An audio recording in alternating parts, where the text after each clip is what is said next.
Alors, bonjour, j'espère que vous vous portez bien. Nous allons apprendre à faire le test de multicollinéarité dans le logiciel Python. Comment ça se fait? Ça se fait que le test de multicollinéarité. Aucun diront le test de parfaite collinéarité. OK. Ce sont des tests diagnostiques qu'on fait pour voir si nos variables indépendantes ont une parfaite collinéarité.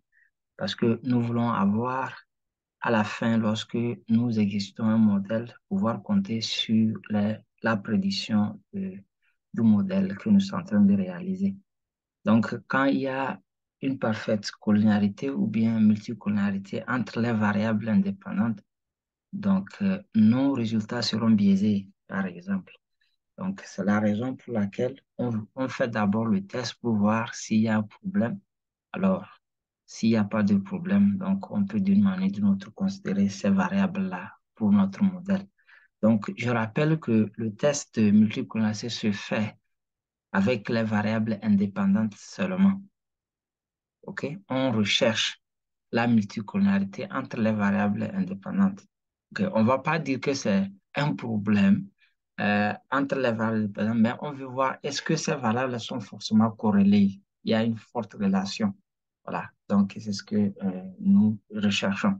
Très souvent, quand nous définissons nos variables pour nos modèles, il y a des variables comme expérience et training ou bien training, formation et éducation, bon, qu'on peut suspecter, qui peuvent être collinaires, fortement collinaires, puisque souvent ils vont dans le même sens.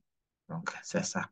Pour le faire ici dans Python, comme très souvent nous le faisons, on a besoin d'un certain nombre de modules ou bien de packages qui vont nous permettre de pouvoir le faire, par exemple ici. OK. On va commencer par euh, euh, le téléchargement ou bien l'appellation de ces packages. Nous avons dit à partir de celui-ci, PASTI et PATSI, nous voulons avoir 10 matrices. OK? 10 matrices va nous permettre de pouvoir mettre ensemble les variables indépendantes qu'on veut tester, par exemple. 10 matrices ici. Donc, on va exécuter. Donc, à part ça, nous avons besoin également de... Ici, il y a plusieurs tests de parfaite corrélation de multicollinéarité, mais nous allons utiliser ici, par exemple, le VIF, Variance Inflation Factor. C'est ce que nous allons utiliser ici. Donc, il faudra alors appeler ça également. On va dire from stats model, stats statistique, outliers, influence,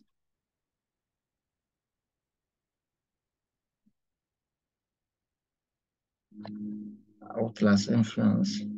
I want to import. Je vais importer VIF.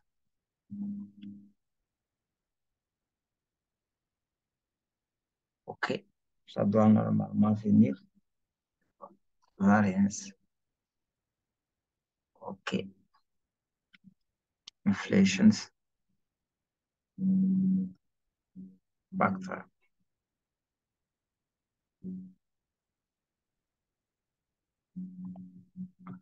Je vais exécuter pour voir est-ce que ça va. Mhm. Stats model, stats outlier.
sûrement que j'avais mal écrit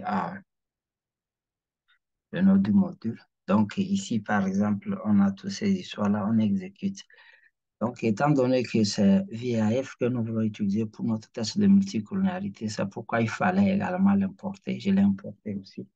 Donc, après ça, nous pouvons commencer par essayer d'arranger les variables que nous voulons, où nous voulons tester la parfaite collinéarité. Mais avant ça, il faudrait importer également nos données, par exemple. Donc, ici, nous allons importer d'abord ce module qui s'appelle Pandas, import Pandas as PD.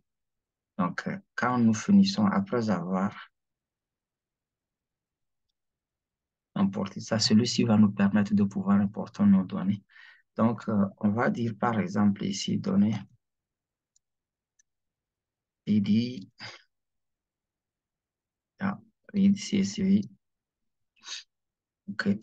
Donc, j'importe mes données, les mêmes données qu'on utilise depuis là. Donc, ici, ma CSV, Wedge1, CSV. Donc, j'importe les données, par exemple. OK, ce que je viens de faire ici, ça, c'est l'allocation de mes données. Je suis allé copier ça. Maintenant, le nom des données. Ici, par exemple, vous allez aller sur votre ordinateur. Là où se trouvent les données, vous cliquez, vous faites clic droit, propriété. Au niveau des propriétés, vous copiez l'allocation, vous venez coller ça là-bas. Donc, après ça, je vais vous ajouter ça, le nom des données. Donc, ici, par exemple, il faudra également qu'on voit les différentes variables que nous avons dans nos données. Donc, on va essayer d'imprimer ça. On va dire print.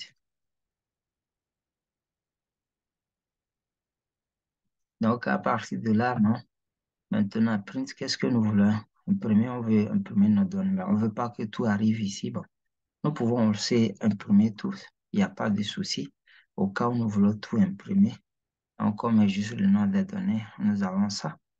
Donc, vous voyez, les données, toutes les données sont là.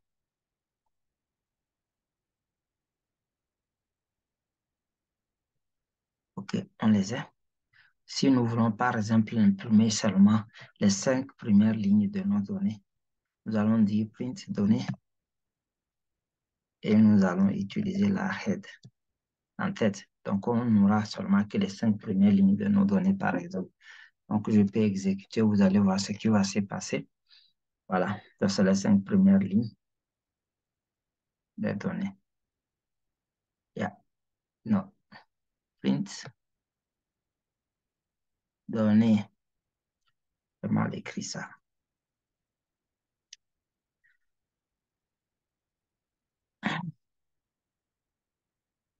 Donc, nous avons d'abord, premièrement, on avait imprimé toutes les données et secondo, on a imprimé les 5 premières lignes. Et 5 premières lignes. Le souci, ou bien ce qui se passe à Python ici, quelque chose ce que vous faites en haut, ça, tous les résultats ou bien tout ce que vous faites en haut est pris en compte puisque Python exécute les choses du haut vers le bas. Donc, si vous avez déjà certaines opérations faites depuis le haut, les résultats seront venus également avec ce que vous venez de faire. C'est pourquoi vous pouvez voir là où on a imprimé toutes les données. Après, vous voyez seulement là où nous avons pris les 5 premières lignes. Donc, c'est ça. Une fois que nous avons ça, pourquoi nous voulons voir nos données? Donc, ça nous permet de voir la nature de nos variables et de pouvoir décider faire ce que nous voulons. Donc ici, par exemple, on va dire que on va essayer d'arranger euh, nos variables, c'est-à-dire mettre en cours les variables que nous voulons tester, les variables indépendantes.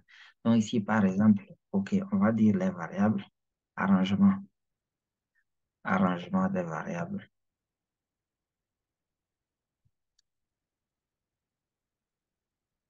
OK, ça c'est. Donc, on va dire par exemple que y de x, donc égal des matrices que nous avons importées. C'est ce que nous allons utiliser ici. Donc, premièrement, ici, par exemple, si on considère, par exemple, wage, si nous considérons wage comme variable dépendante ici, c'est-à-dire que je vous ai dit que par rapport au test de multicollinéarité, on le cherche seulement parmi les variables dépendantes. OK? Souvent, on peut également faire le test au cas où, par exemple, nous sommes en train de faire une analyse multivariée.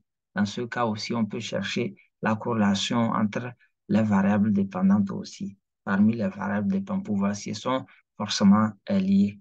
Mais dans la majorité des cas, le test de multicollinéarité, quand vous êtes en train de faire une régression, que ce soit une régression linéaire ou bien une régression logistique ou bien quoi que ce soit, une régression avec Poisson, donc on cherche la multicollinéarité ou bien on teste la multicollinéarité parmi les variables indépendantes. Ça, c'est dans la généralité, généralement, quand on fait le modèle. Mais dans des cas exceptionnels où on fait une analyse multivariée, peut-être en ce moment-là, on peut chercher également la multicollinéarité entre les variables dépendantes. Donc ici, même si j'ai dit par exemple que je veux considérer euh, oui, comme variable dépendante, si c'est juste pour une restructuration. Donc vous allez voir que même quand nous allons faire le test, c'est seulement les variables indépendantes qui seront prises en compte. Donc on va dire par exemple que on considère éducation comme la première variable indépendante, expérience comme la deuxième variable indépendante, married euh, comme la deuxième variable indépendante. Quoi encore? Bon, on peut ajouter autre chose. On considère aussi celui-ci, NumDep, comme variable indépendante. Jusqu'ici, c'est déjà bon. Donc, il faudrait préciser, par exemple, nos données, c'est quoi? Data is, on les a appelées ici données. Et maintenant, après ça également, il faudrait dire que nous voulons que le retour soit comme return. Il faut que je sorte hmm, de ça là. OK, on peut continuer et je vais copier-coller. Return type, je voudrais que ça vienne comme des données et la structuration des données data frame. OK. Then, je pense tout ça là depuis ici. Je vais couper ça. Yeah. Mettre ça à l'extérieur de cette histoire-là. OK. Donc, ce qui se passe ici, par exemple, ou bien ce que je suis en train de faire ici, ce que je suis en train de faire ici, je précise que mes données, par exemple, data, et je mets le nom des données. Comme vous pouvez voir ici, le nom que nous avons donné à nos données, c'est données. C'est pourquoi je mets juste ça là-dedans.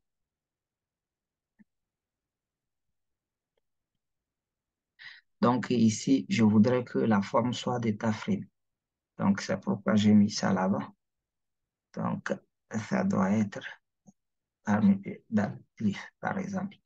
Donc ici, comme je le disais, ce que nous sommes en train de faire forcément ici, c'est de faire la restructuration qui va nous permettre de considérer les variables indépendantes et faire notre test, par exemple.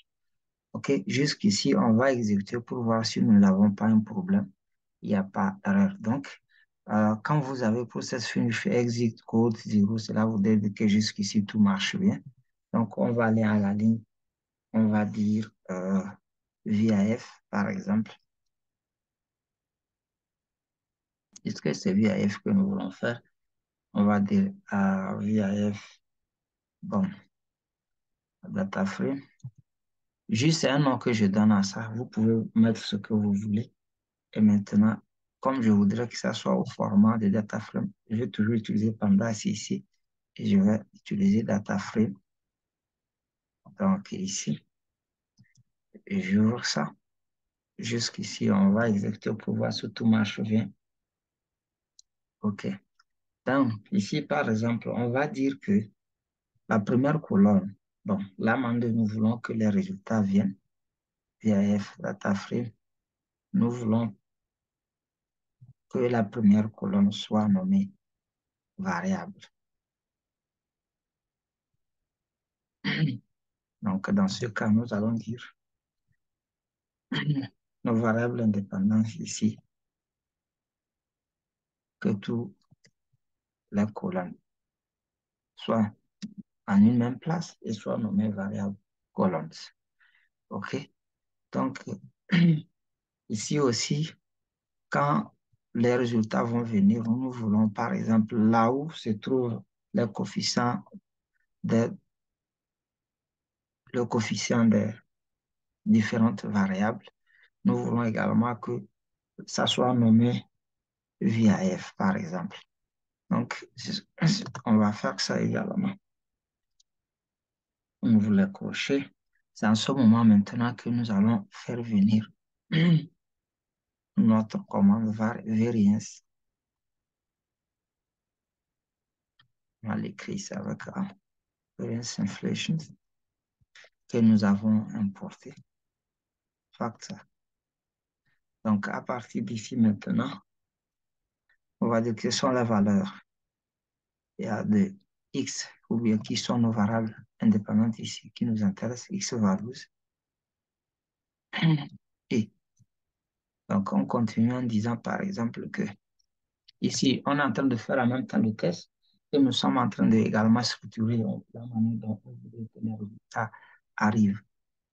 On va dire for i, on va utiliser la boucle for i in range.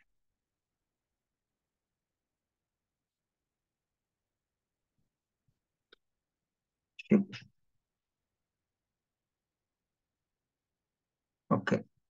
Par rapport au format, on aura maintenant deux colonnes. Donc, la première colonne, ici, Python prend toujours les premières colonnes par comme 0, position 0, deuxième position 1.